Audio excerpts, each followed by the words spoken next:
Okay. Um, Fantastic. Great. Well, I think we're good to do it. So we are next going to talk with Francois Goube. I hope I've pronounced that properly, who is the CEO and founder of Cognitive at cognitive.com. So I'm going to pass things straight over to Francois. First of all, did I get the pronunciation right, Francois? Yeah, it's Francois. You're right. Hi, guys. Excellent. Well, Francois, thank you so much for joining us. I am so excited to hear your thoughts on your presentation. So I'm just going to pass things over to you, and please introduce yourself and unleash some amazing content at us. Okay, thanks a lot, Matthew.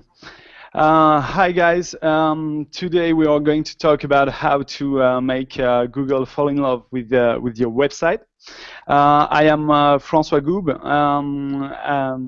I've co-founded several companies, and it's been 12 years now. I'm in the SEO industry.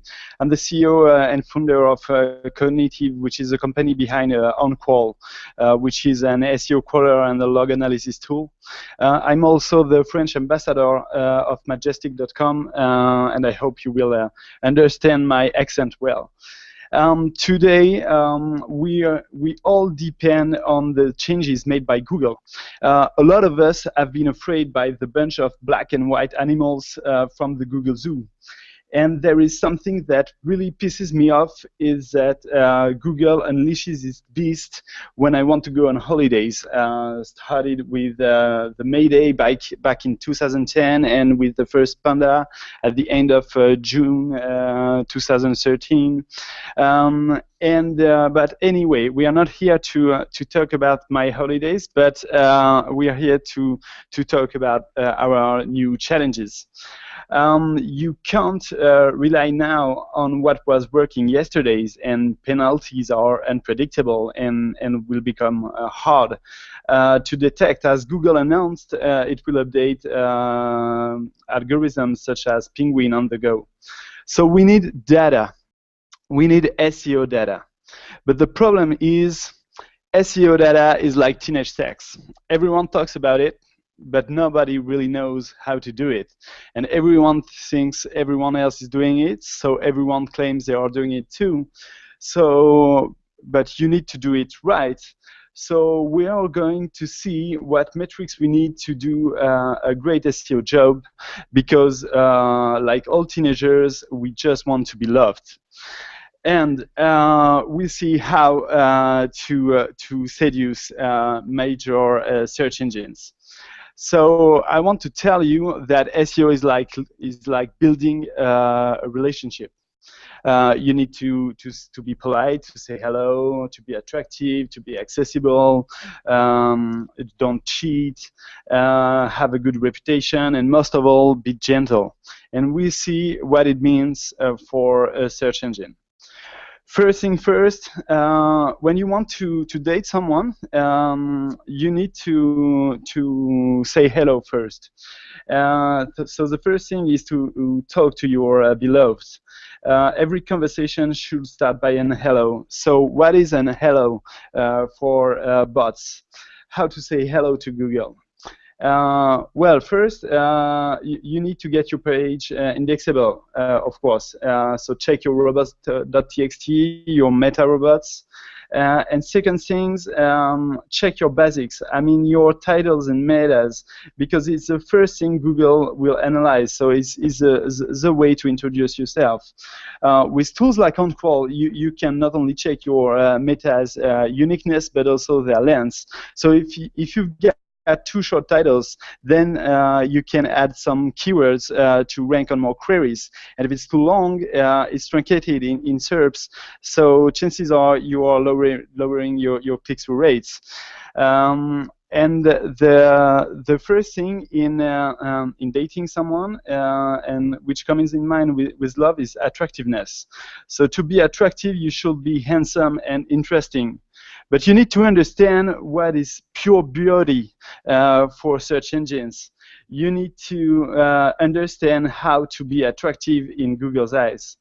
So first thing, you need to provide good content. Content is what makes your website looks good. And the big question here is why. It's a common sense for SEOs, and we all read guidelines about original content, but actually, why does it matter? Your content influences how your website performs in front of your users, how much you sell per user, how your pages are consumed by your users, and really it's the same for bots. Bots are loving content. Here is an example of the impact of the number of words on indexation. The less words you have and the less chances you have to get crawled, indexed, and of course ranked in search engine result pages.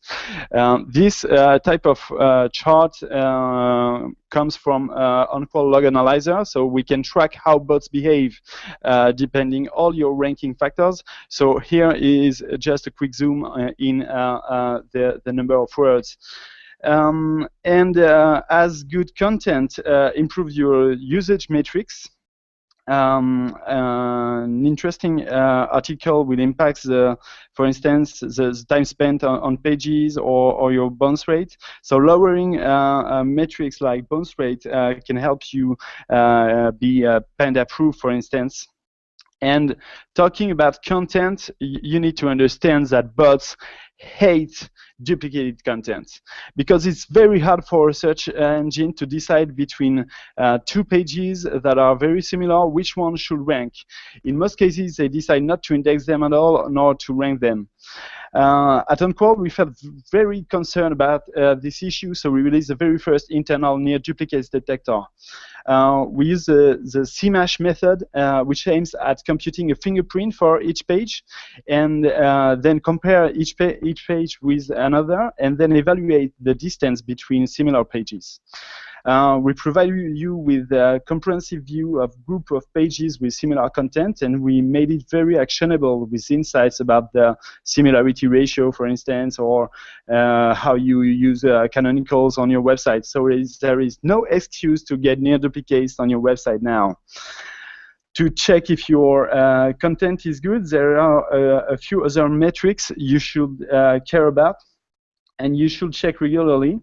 First, the number of words, which compared to your rankings can help you spot how many words you need to rank on a particular topic. Brian had good insights about this as well. So it's very, having an eye on the number of words can be very helpful when building your editorial plan.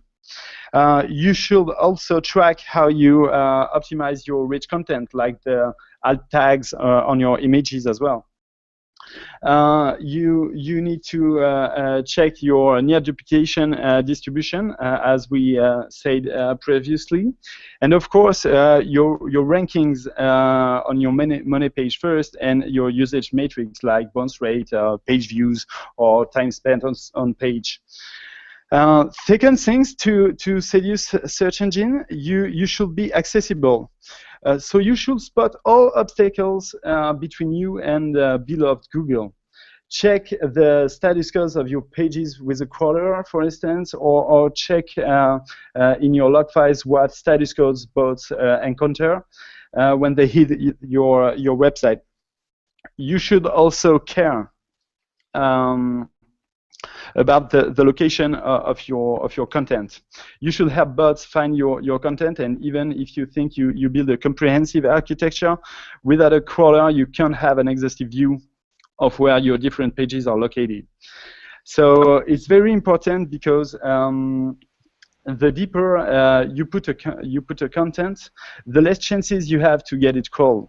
So here is another example regarding the page depth distribution, and how many pages are getting crawled at each level.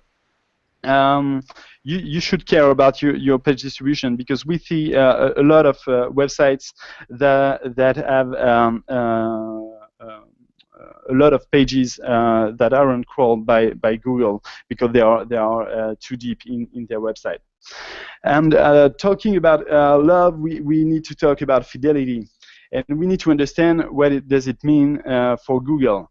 It means you should always have your pages responding to OK and avoid having bad redirects or errors. And you know, it's like when you are talking to your wife or to your husband, you need to answer very fast. So and Google will love it. So you need to check your loading time on a regular basis. Last but not least, you should avoid having too thin content, because it's like answering one-word sentences when your girlfriend is asking for explanations. Next point is about your reputation. It's easier to seduce someone if others are saying good things about you. And Google is hearing about you, counting links and evaluating the quality of these backlinks or referring domains. I highly suggest you to analyze your link profile and your anchors with the and check the trust flow of your backlinks to see if people are well recommending you. And to seduce someone, you need also to have good manners, and having good manners means that you need to avoid being arrogant. So don't play it like a superhero. Do you really think that blasting hundreds of thousands of backlinks in just a few days looks natural? Do you think having only exact keywords and anchors looks natural? Of course, no. So be yourself and be gentle. Offer to help. You should help search engines understand your content. So use structured data, such as schema.org. It will help search engines to understand what your content is all about. There are schema types for everything, so why don't you use it? It will not only help you get rich snippets, but it will help you get better click-through rates. As you can see in this example with the music website, Google is very pleased that you helped him. So it gives you 5 more lines in search engine result pages. So with all these recommendations, I think you've got everything to be loved.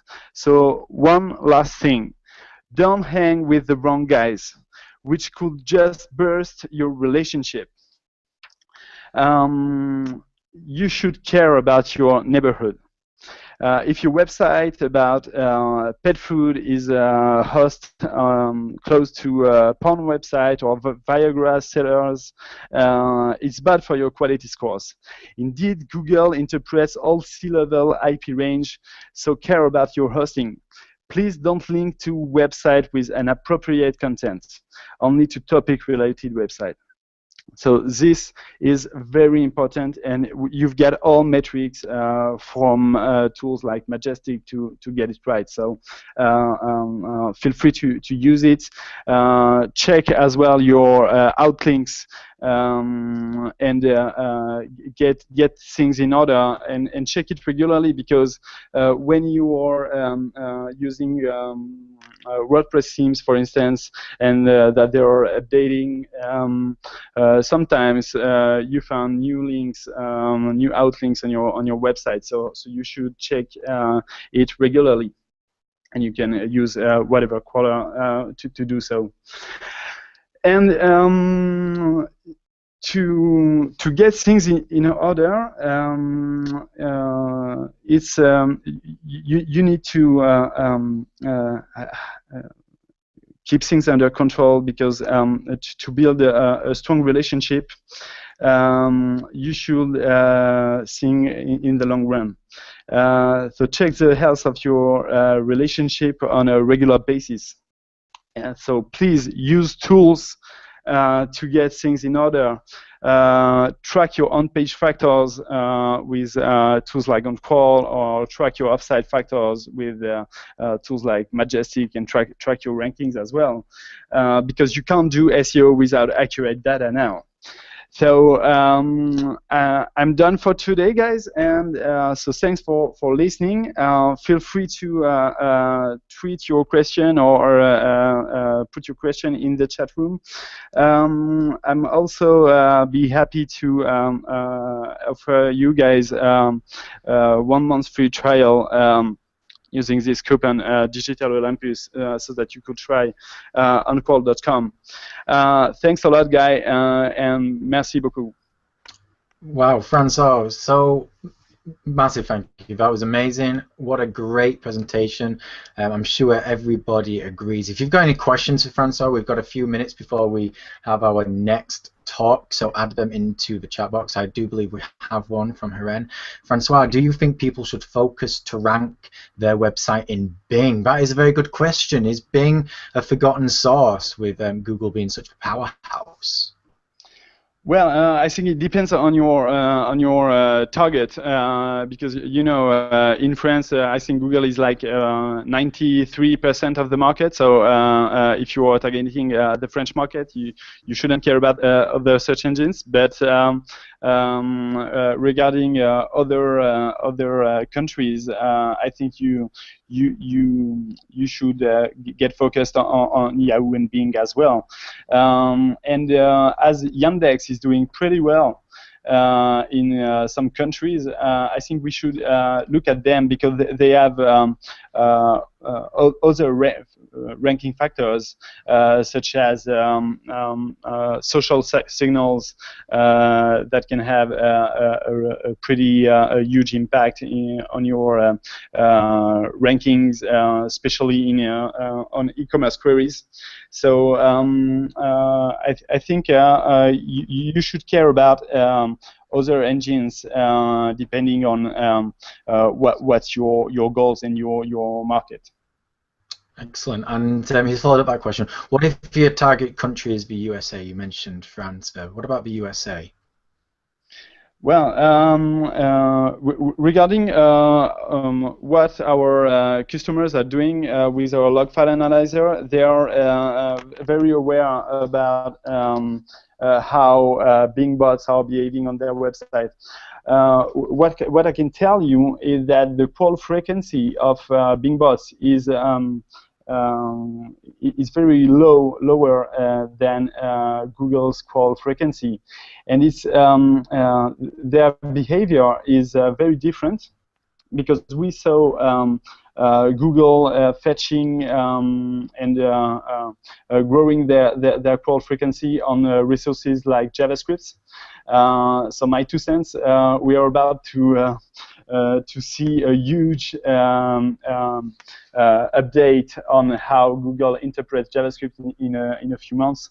So to answer the question right, I think that Google has the large part of the market in the US, but if you are very good on Bing, you can grab some part of your market. So I think a lot of people are not targeting Bing, so chances are there will be less competitors on Bing and less people optimizing exclusively on Bing. So you should try it.